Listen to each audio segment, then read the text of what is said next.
So I got my Daisy 96. It's been shooting really weak. So I got the Performance spring and air tube that is drilled out. Now I just got to take it all apart and put it in. So I went ahead and took 3 screws out. Pull out the stock.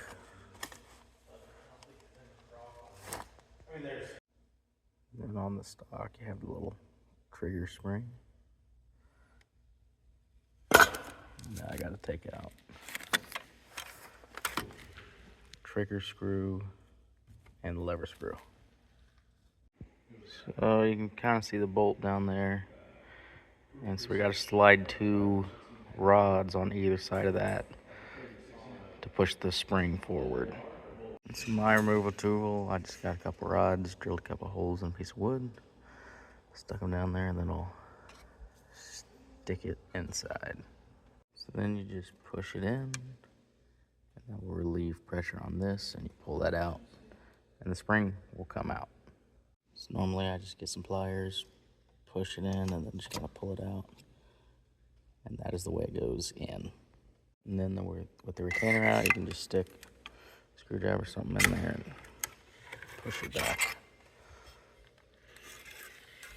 And then this is what the spring and plunger look like.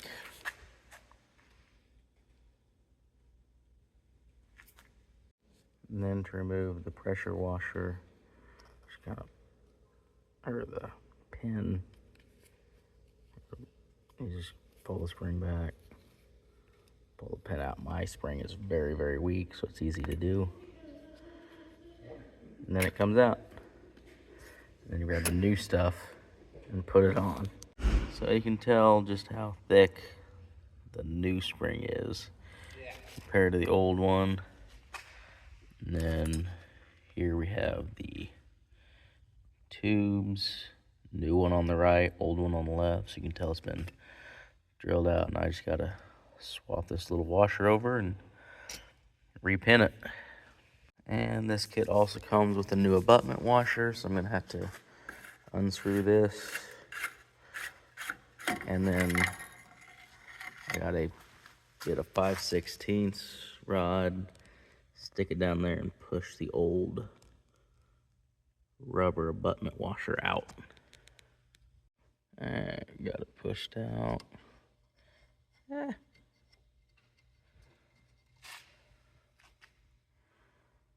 So yeah, I can definitely see why it wasn't sealing very well. There's some warpage, and hopefully this new one fixes it.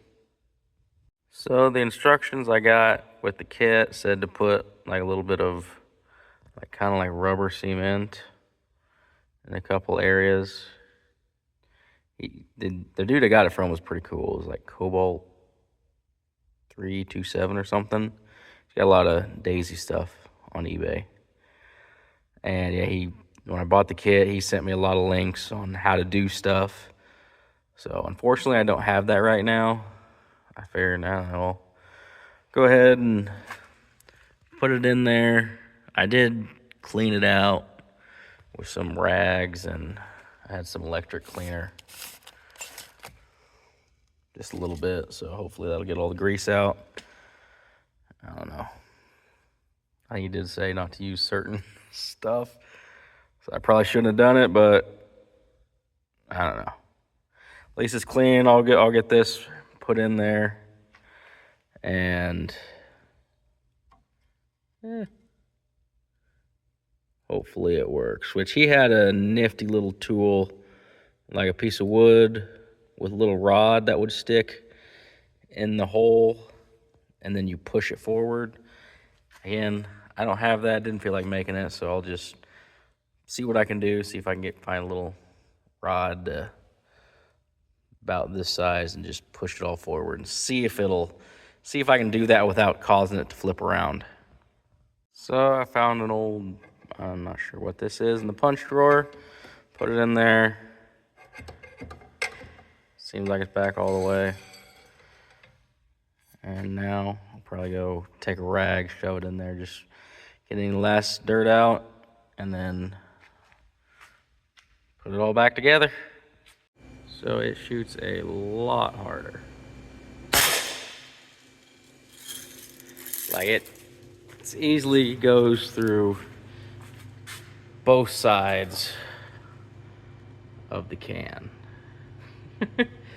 I've shot it twice. There's the entry, there's the exit, and then there's the entry, there's the exit. So it's a lot better than the weak thing it used to be.